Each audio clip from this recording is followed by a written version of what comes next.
Imagine, just imagine that an inadequate rich son breaks into your house, into your fortress, claiming he is taking your wife with him for a couple of nights. How would you react? In addition, he begins to openly threaten. I had thoughts of pouncing on him and boxing his arrogant face, but I decided to act differently. I wasn't in the best mood as I concluded loading my tools into my pickup truck that Thursday afternoon. The client I had been working with for the past 2 weeks seemed indecisive about the staircase project. He continuously requested changes to the initial plan, and the latest modification, requested that morning, was so extensive that I had to dismantle a significant portion of the work I had already completed.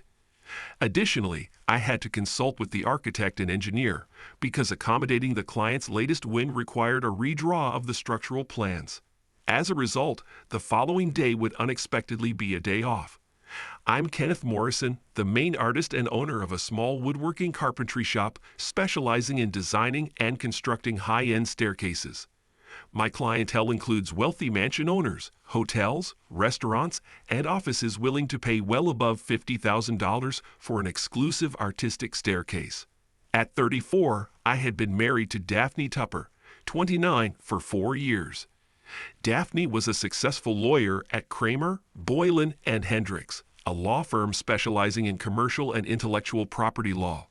We hadn't started a family yet, mainly because Daphne wanted to establish her career first. Returning home at 4:30 p.m., I was surprised to see my wife's car in the driveway. Typically, she worked late on Thursdays to finish early on Fridays. Entering through the back door, my usual route after a day at a construction site, I discovered a slight water pressure issue. Wondering if Daphne was in the upstairs shower was unusual, as she typically showered either in the morning or before bedtime. After a quick change into house clothes, I headed upstairs to investigate why my wife was home so early on a Thursday afternoon. As I suspected, Daphne had recently finished showering and was now donning some alluring black fishnet stockings. A brand new black dress lay on the bed, patiently awaiting its turn to be worn.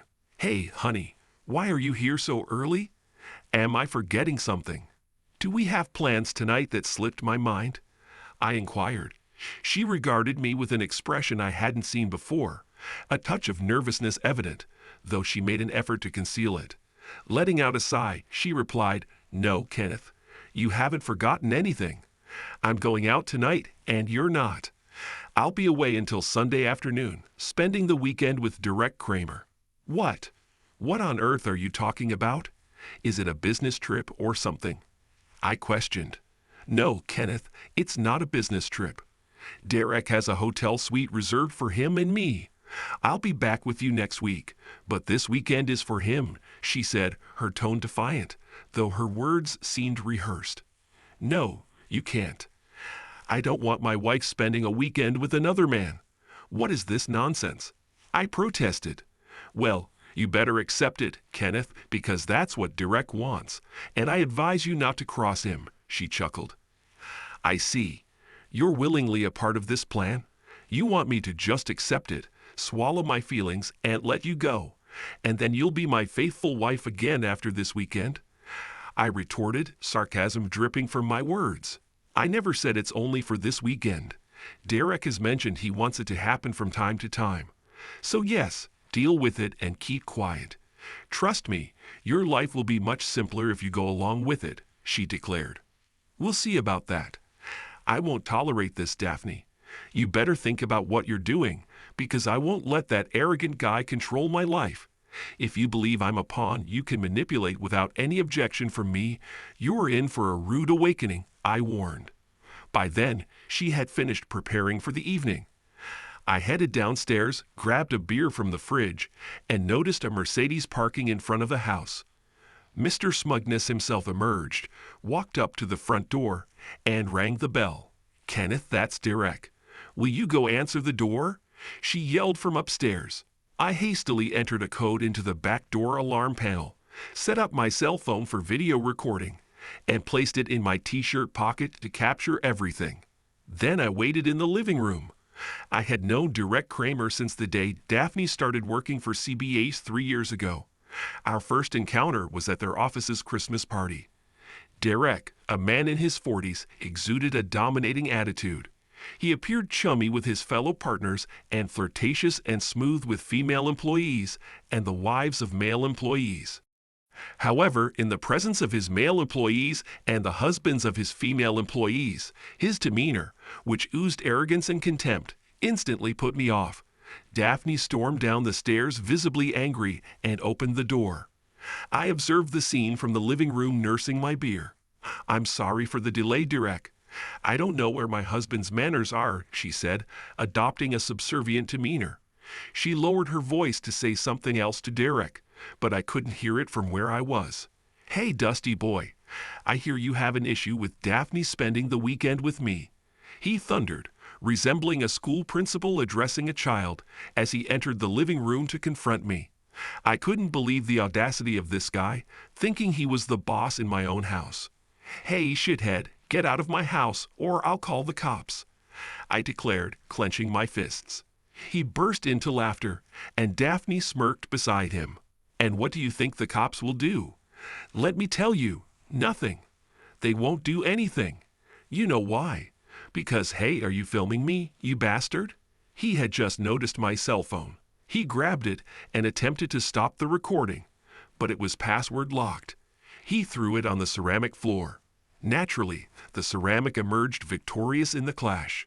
"Listen to me, you clever individual. Your wife will be spending this weekend with me whether you like it or not. She'll be with me whenever I desire, and your opinion in this matter doesn't hold any weight. Do I make myself clear? If you attempt to interfere, you'll face consequences. Your life will become a living hell compared to what awaits you. So you'll remain silent this weekend and refrain from causing any trouble. If I catch wind of you upsetting Daphne, threatening divorce, or engaging in any foolish actions like trying to contact my wife, everyone will learn about your questionable money laundering activities or the illegal materials with children supposedly on your computer." I opted to feign ignorance. It's highly improbable that such information would become public knowledge. I've never been involved in money laundering or had any connection to illegal materials with children, I mechanically replied. That can be easily arranged. Uploading material to your computer is a simple task. I possess content that could quickly ruin your reputation. I chose to play even more clueless. Illegal materials with children is illegal. If you upload some to my computer, doesn't that mean you're already in possession of illegal material? I asked innocently. That's the distinction between you and me. Some things that are illegal for you are perfectly acceptable for individuals of power, like myself, who have the right connections. I highly advise you to stick with your working class antics and not bother people of higher standing. Do you understand? I could scarcely believe what I had just heard. Such dialogue would be excessive even in a comedy movie, yet the individual in my living room was speaking earnestly. "Oh, and one more thing. Please refrain from seeking revenge against me or Daphne. That includes attempting to get back at her by engaging with someone else intimately. I want to avoid any potential transmission of infections from you to Daphne, and then to me, okay? Sex, at least not for now. Can't you see I'm not being unreasonable? In essence, if you cross any boundaries, I'll be aware of it, all right? Now let's go, honey." They returned to the front door. Daphne picked up her overnight bag and left without saying goodbye or acknowledging my presence. Honey. He referred to my wife as honey. The entire situation was so surreal that I couldn't muster pure anger. My emotions were a blend of anger and astonishment. At that very moment, I silently thanked the burglar who had broken into my house the year before I met Daphne. I was so disturbed that I had a comprehensive surveillance and alarm system installed, complete with motion-activated cameras and voice-activated microphones that could record everything in the house and store it in the cloud.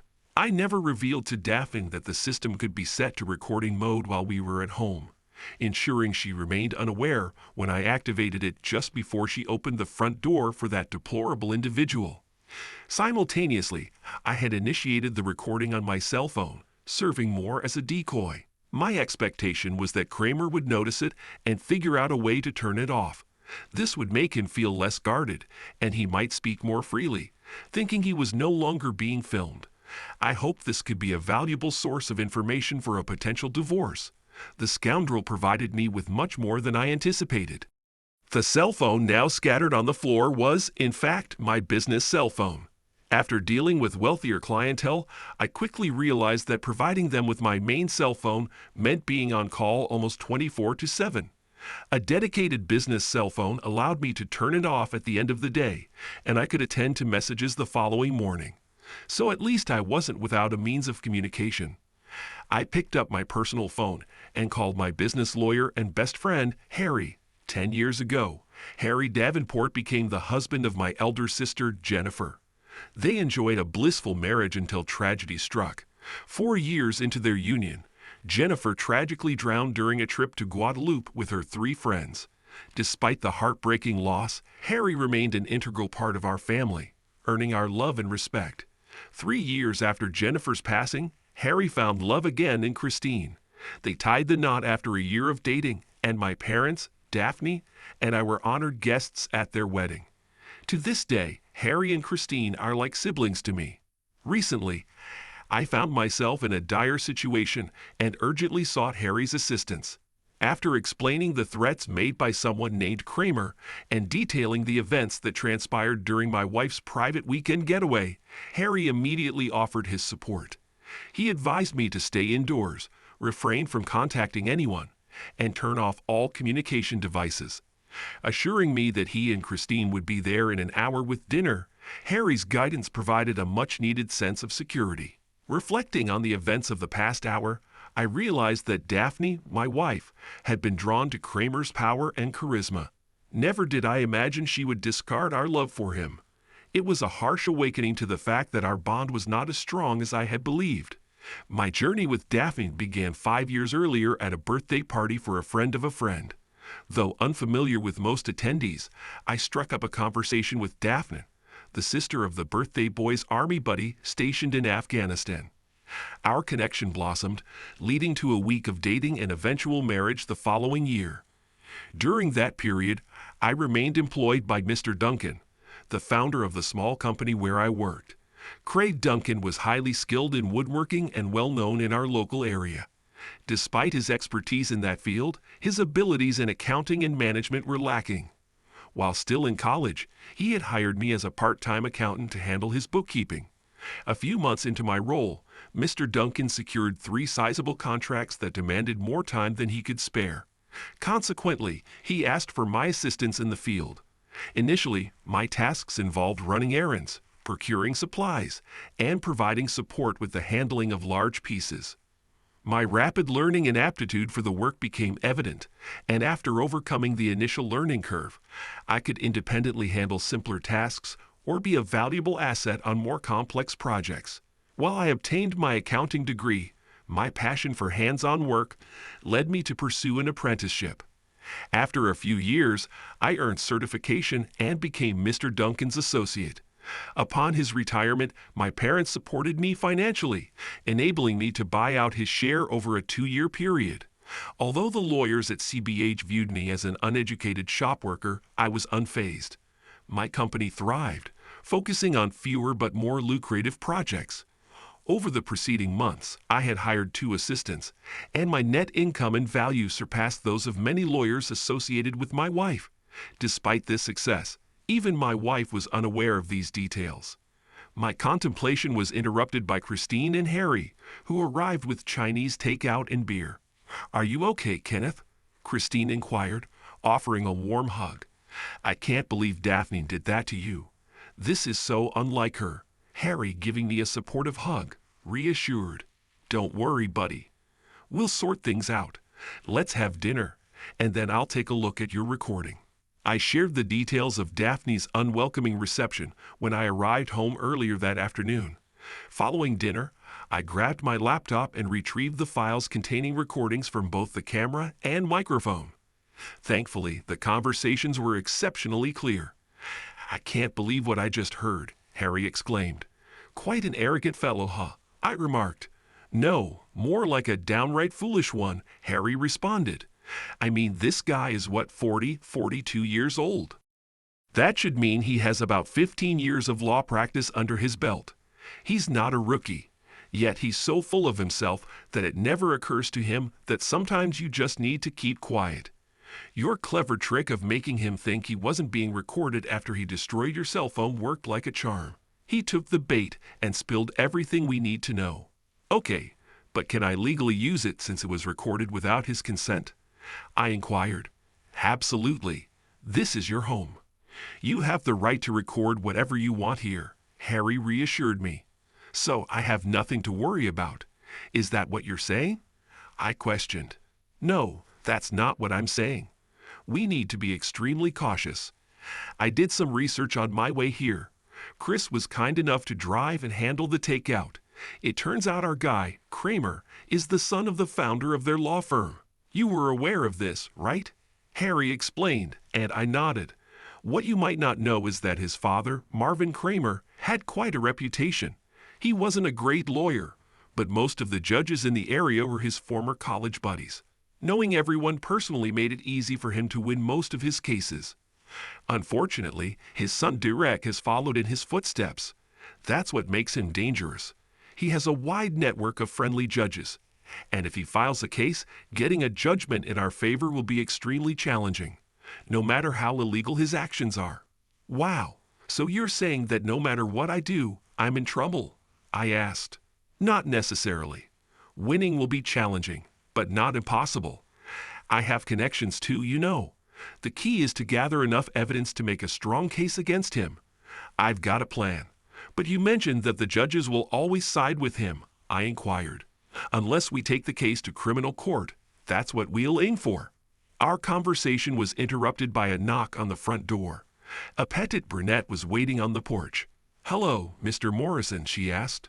Hi, Laura, come on in. Harry called out behind me. Kenneth, meet Laura Foster. She's the computer specialist at the private investigator firm we collaborate with. I took the liberty of reaching out to her after our earlier call tonight. We briefed Laura on the situation and had her review the recorded conversation, particularly the part where Kramer threatened to upload incriminating material to my computer. Laura paid close attention and then outlined the plan. All right, there are two possible scenarios. Either they come here during the day, likely with your wife's assistance, sit at your computer, change the date, and upload their content, making it appear as if it was done before Kramer's visit. If that happens, your camera system will capture everything. Just ensure it's in record mode before you leave for work in the morning. She pulled a small gray box from her bag. The other option is remote access to your computer for their mischief. I'll install this module upstream of your modem to record anyone attempting to access your router and monitor what they try to upload or download. Take a few minutes to transfer all your personal or sensitive data and files onto a flash drive, then delete everything on your computer. The goal is to prevent them from accessing it. I'll assist with this, just to ensure you don't unintentionally leave any hidden data on the computer, Laura explained confidently. It was evident that she was well versed in her field. Harry chimed in. Let's get started. Kenneth, currently your only evidence against him for blackmail is a recording. If you try to pursue legal action with just that, your case might be dismissed quickly. Public opinion doesn't see blackmail as a very serious crime, and the judges he knows may support him. The ideal scenario would be if Kramer actually uploaded illegal material to your computer and then reported it to the police, claiming he has evidence of you possessing illegal content. In that case, we would have a trail indicating that all of this occurred without your presence at the computer. With the advance warning you received from Kramer, which you recorded, we would have enough evidence to build a strong case against him in criminal court. His judge friends would be less likely to support him if he's involved in criminal activities, especially those related to illegal materials with children, and they would distance themselves from him. I find that disturbing and twisted, I remarked. Yes, but Kramer is just as twisted. One more thing, can you refrain from using your computer for the next few days? If Kramer proceeds with his plan and reports you, the police inspectors may want to check the computer records to confirm if anyone accessed the illegal files post-upload. If you avoid using it, the records will remain clean, which would be more advantageous for us. Also, ensure that your cell phone doesn't connect to your home Wi-Fi in the coming days to prevent them from using your phone instead of your computer. Laura installed the surveillance module and erased all sensitive information, including my company paperwork, from both my computer and cell phone. The module will forward us copies of all access requests. I'll reach out to Harry and you once we have some information. Best of luck, guys, Laura informed us before leaving. All right, let's get back to more practical matters, Harry suggested. Kenneth, do you want to start the divorce process now? Or do you prefer waiting until Daphne returns to see if things can be resolved? No, I want a divorce as soon as possible. I can't stay married to someone easily influenced and corrupted by self-proclaimed powerful men. No hesitation. I want out. All right then. I'll contact Claudia Milton tomorrow. She's the family law expert at my office. Good, fair, and efficient. I'll ask her to reach out to you ASAP. You'll like her, Harry assured me. We continued discussing matters, and I provided Harry with the access code to my recording system for real-time updates and cloud-stored information. Christine and Harry departed around 11 p.m. I took a Zopi clone and fell asleep within half an hour. At 8:30 the following day, Claudia Milton called me after concluding a conversation with Harry, who had detailed the specifics of my situation. She requested my presence in her office by 11 a.m. during our meeting. Claudia expressed sympathy for my predicament upon learning about Derek Kramer's questionable reputation. She reassured me that, since I had purchased the house before meeting Daphne and her name wasn't on the deed, the property remained mine. With no children in the picture, the divorce proceedings would be straightforward. Concerned about my company, I inquired about the possibility of being forced to sell it and divide the proceeds. Claudia summoned Harry to address my concerns, and he promptly assured us, "Don't worry. The marriage contract clearly stipulates that your company is solely yours, and she has no claim to it. They might attempt, but I double-checked, and legally, they have no grounds." I concluded the meeting with Claudia at 12:30, handling financial matters as instructed. She took charge of the situation, assuring me that everything was under control, and Daphne would be served the divorce papers at her office on Monday. Later, I replaced my damaged cell phone and spent the rest of the weekend working on the yard and catching up on my favorite TV series. Despite my lingering anger towards Daphne, I couldn't fully grasp the reality of the situation. While I anticipated grieving for the marriage eventually, at that moment, my emotions were still too intense. The prospect of Daphne returning home on Sunday loomed, and I debated whether to sleep in the guest room or relegate her to it. Ultimately, I decided that it was my house, and she had walked out on me. Refusing to share my bed with her, I moved all her belongings into the guest room. Subsequently, I purchased a new lockable doorknob and installed it on my bedroom door, keeping the key in my pocket. Upon hearing Asshole's car arrive the following evening, I activated the surveillance system to record.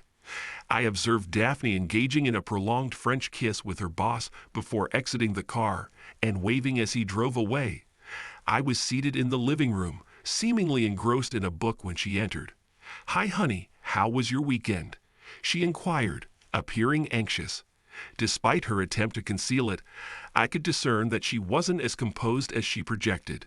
I refrained from acknowledging her, maintaining my focus on my book. "Fine, continue with your sulking. Derek was spot on when he mentioned you would act this way, suggesting you lack the intelligence to understand my needs or the maturity to accept your shortcomings." She ascended the stairs. As she left, I began counting. 1, 2, 3. Kenneth Morrison, what's going on? Did you put a lock on our bedroom? Correction, on my bedroom, I responded calmly. All your belongings are in the guest bedroom. You'll be staying there until you find an apartment. What the hell? Wait until I tell Derek about this. This was not part of the agreement. Agreement? What agreement? I haven't agreed to any of your partner's nonsense. Either you stay in the guest room or leave. Perhaps Kramer's wife can accommodate you in her marital bed. She glared at me, not uttering a word, stormed into the guest room, and slammed the door. I followed her upstairs, yelling through the door. Speaking of agreements, what was in it for me, by the way? No response. I returned upstairs. After 15 minutes, my phone began buzzing with text messages from an unfamiliar number. "What's this I hear, cuck? You won't let Daphne into her own room. I thought I explained things clearly to you. Even someone like you should comprehend. For tonight, I'll overlook your childish crisis. Tomorrow, you'll prepare Daphne's favorite dinner and apologize for your behavior. If you behave the rest of the week, I'll permit her to be intimate with you next weekend. Fail to comply, and you'll discover my threats are genuine. Follow my instructions, no questions. Clear?" I couldn't believe what I was reading. This person bordered on being heartless, delusional, and foolish. I chose not to respond, but took a screenshot of the conversation and sent it to Harry. Harry responded 3 minutes later, saying, "Incredible. This guy thinks he's top-notch, but he's just a first-rate idiot. Keep the conversation intact and don't bother replying to him." Kramer continued to send a couple more acknowledgement requests, to which I remained silent. Eventually, he stopped reaching out. I didn't encounter Daphne again that evening. I went to bed, securing the door and leaving the recording system on. I messaged one of my assistants, notifying him that I would be coming in late the next day. I waited until the morning after Daphne had left before getting up and getting ready. I made myself breakfast while downloading the recordings from my system for the night. Daphne hadn't left the guest room until this morning. She had used the guest bathroom for a shower and left without having breakfast. Surprisingly, she hadn't attempted anything with my computer, as I had anticipated. A text from Claudia Milton popped up. "Hi, Kenneth. Just confirming that the divorce papers will be served at 10 Coder this morning." I informed Harry as well. Have as good a day as possible, considering everything. Before heading to the shop, I ensured my home system was still recording and set to send an alert to my phone if activated. I had an 11Z meeting with the architect to discuss the final modifications for my current client. I kept myself occupied with small tasks until the meeting. I anticipated a call from Daphne shortly after being served, but it never came. At 10:45, I messaged Harry, expressing my surprise at Daphne's lack of contact. This means she's talked to Kramer about the divorce papers. They might already be scheming. "I'll call Laura. Stay tuned," Harry replied. The meeting went smoothly, surprisingly allowing me to stay focused. I spent the rest of the afternoon doing maintenance on my tools and tidying up the shop. At 15:12, I received an alert on my cell phone. I texted Harry that the show was in motion. He responded with a thumbs up. I accessed my system and observed the live events unfolding in my house. Daphne had entered accompanied by an unfamiliar man. They proceeded to our home office, where they activated my computer.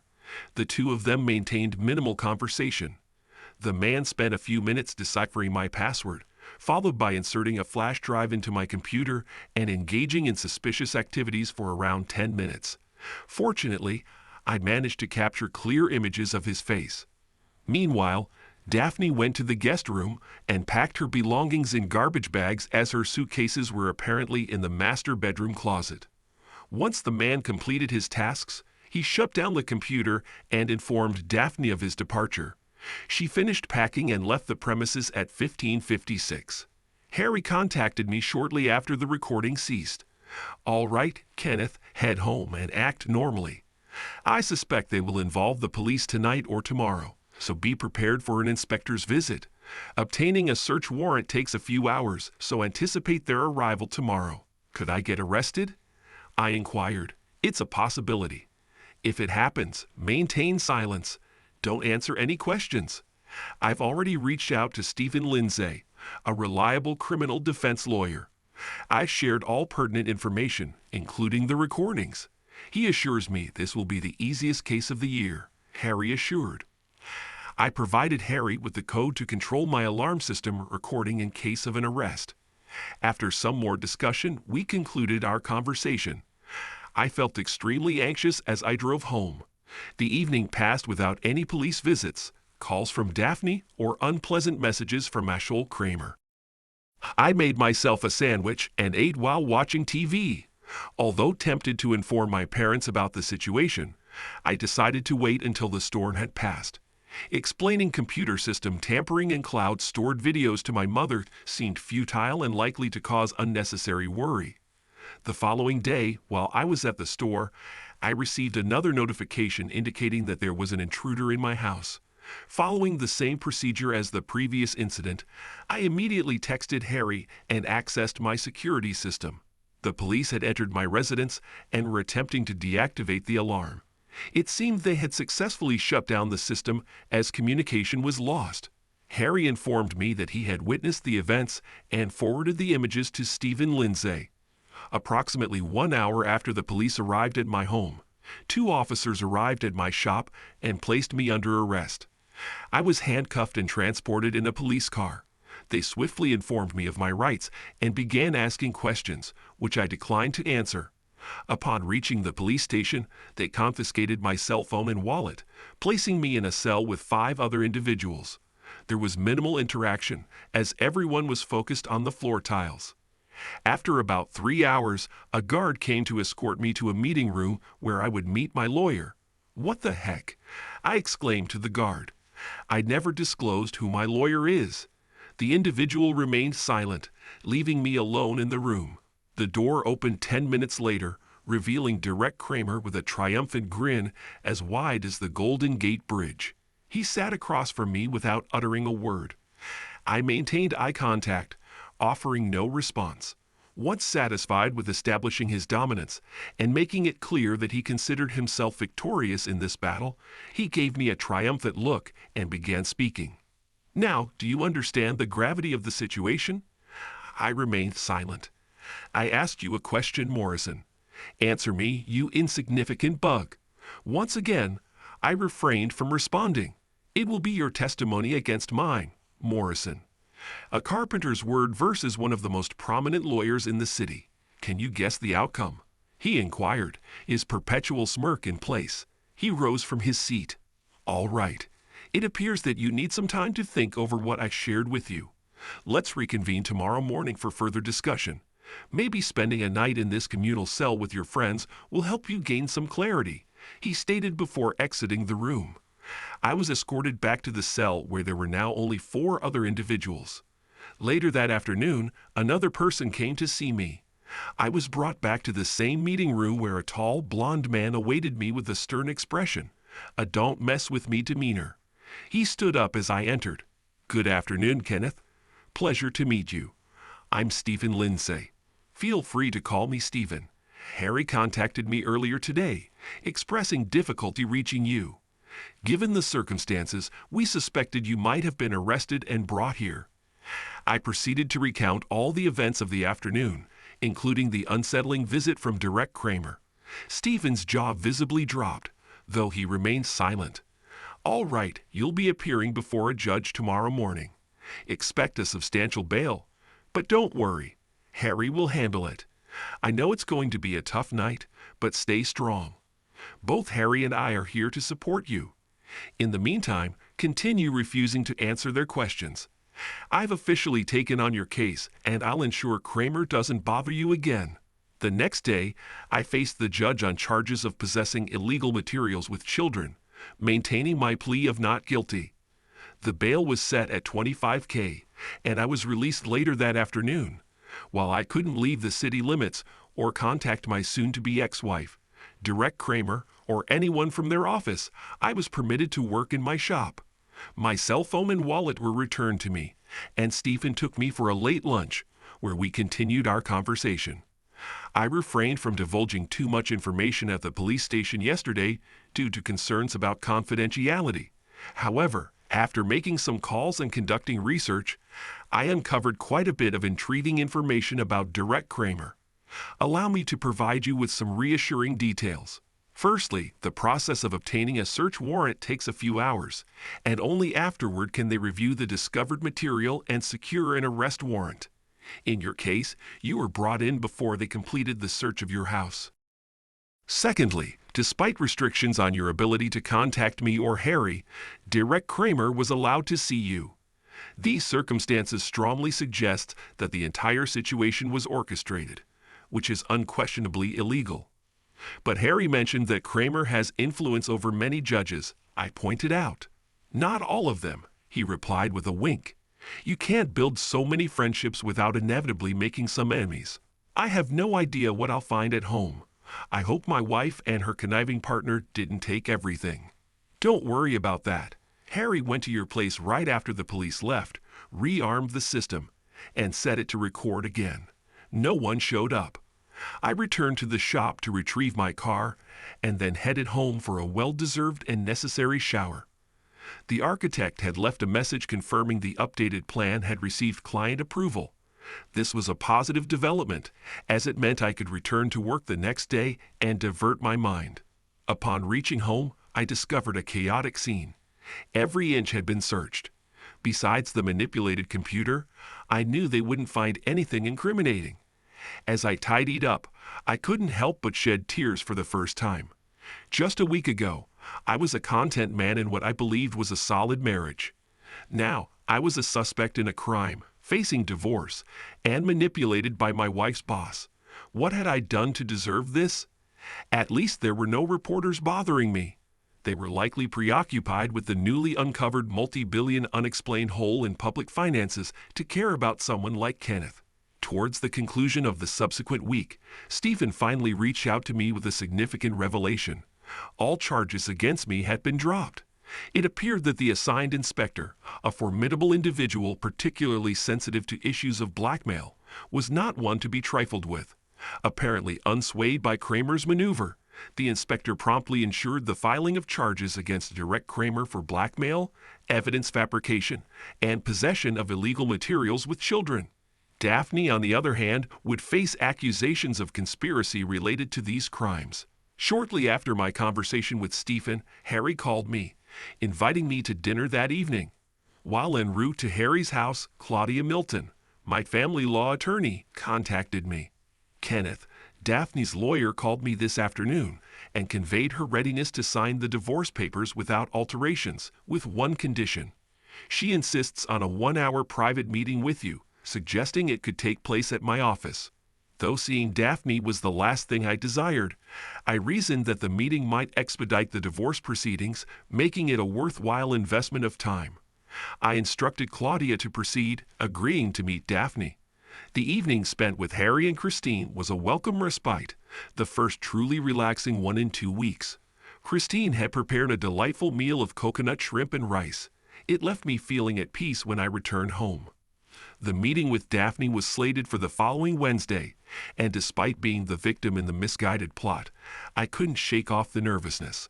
Upon arrival, I was directed to Claudia's office, where she advised me, "Kenneth, I'm unsure about her intentions, but I must caution you. There are pending criminal accusations against her. Do not provide any ammunition.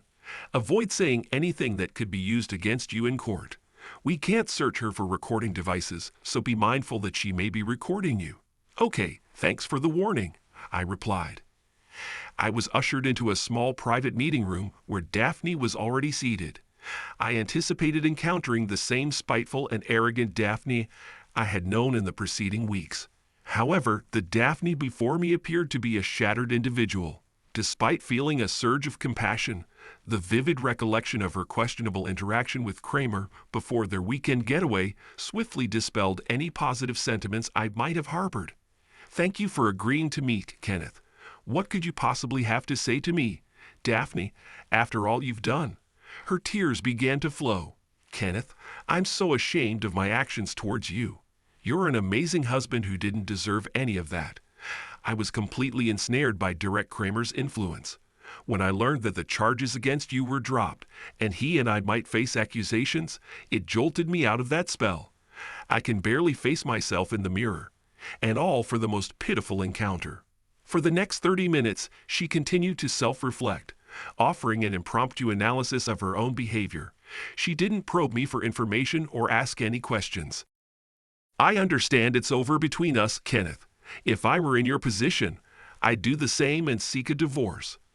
I don't blame you for ending things. I want you to know I've resigned from my job. I made it clear to Direct Kramer that I'd never want to speak to him again. I returned to my parents' home and confessed everything. They're furious with me. Let's just say the atmosphere at home is anything but warm and welcoming. I gazed at her in silence. Honestly, there was no clever response to all of this. She had created her own situation, and now she had to face the consequences. The upcoming months, and perhaps even years, will be challenging for me, Kenneth. I'm uncertain about what life has in store for me. My only hope is that eventually, after everything settles, we might have the chance to be friends. That's a distant prospect, Daphne. Very distant. We'll see when we get there. Best of luck. I stood up and exited the room. A part of me still held affection for her, but a reconciliation was out of the question. Despite my initial desire for revenge, circumstances had already turned her into a miserable person. She had learned a lesson, and there was no need for further retribution. Daphne secured a plea bargain by fully cooperating with authorities against Derek Kramer, leading her to relocate to another city. I lost touch with her thereafter. When accusations against Kramer became public, 2 other men came forward, lodging a complaint against him for blackmail. Kramer received a 12-year jail sentence. As the police possessed recordings of all my interactions with him, my testimony wasn't required. After Kramer's conviction, I initiated a civil case against him and what remained of his firm, securing a $2 million settlement, with a significant portion going to Harry. Despite feigning outrage, I was pleased to reward Harry for his invaluable assistance. My company is thriving, and I'm in the final stages of acquiring a specialty door manufacturer, enhancing our operations. With 6 employees who feel like a second family, I'm content. Harry and Christine invited me to a BBQ party a few days after my divorce was finalized. It was there that I met Christine's younger sister, Kathy, and we instantly hit it off. We've been dating for a few weeks, and we'll see where life takes us. Several weeks after settling the civil case against CBH and Kramer, I visited Kramer in jail. Instructing the guard to ensure Kramer stay for our conversation, I smirked as he walked in, opening with a taunt. "What do you want, cuck?" Kramer tried to leave upon seeing me, but the guard insisted he sit and listen. Ignoring his insults, I casually remarked, "Oh, striking preemptively. Interesting. Heard your wife Jessica filed for divorce. Perhaps I should ask her out for dinner and offer her a memorable night." Enraged, Kramer responded, "You bastard, if you do thee." Cutting him off, I grinned. "Don't waste your pathetic spit, asshole. I've already done that. The hummingbird tattoo on her upper left thigh is quite lovely, isn't it, cuck?" He turned crimson, resembling a beet. Once again, he was on the verge of issuing threats. However, in the final moment, he grasped that such an approach wouldn't further his cause. Regardless, I'm not here today to discuss Jessica. I just wanted to inform you that you're a fool who needs occasional reminders of his own foolishness. Consider this. Menacing a man in his own home and outlining in advance the consequences if he doesn't comply with your absurd demands isn't exactly a display of intelligence, is it? Even a carpenter would recognize that. Let's say on this occasion, you're the one left in the dust. I burst into laughter while he simmered with anger. "Oh, and weren't you the one who asserted that possessing certain materials was illegal for a simple man like me, but perfectly acceptable for a powerful figure like yourself? Your power truly astounds me. I'm overwhelmed by your grandeur. Perhaps it's the jumpsuit. It suits you so well." Kramer was so infuriated that he seemed on the brink of neurological breakdown. "Before I depart, I have something that both Jessica and Daphne believed you might find enlightening one day," I mentioned, handing him a folded sheet of paper. He unfolded it and scrutinized it for a few seconds. "What the hell is this?" he inquired. "Case in point," I chuckled. "This is a depiction of female genitalia."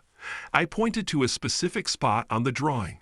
"They wanted you to know that the arousal point is here." Thanks to everyone who took the time to listen to today's stories. If you enjoyed it, please consider liking and subscribing if you haven't already. Feel free to share your thoughts on the events in the comments below. Take care.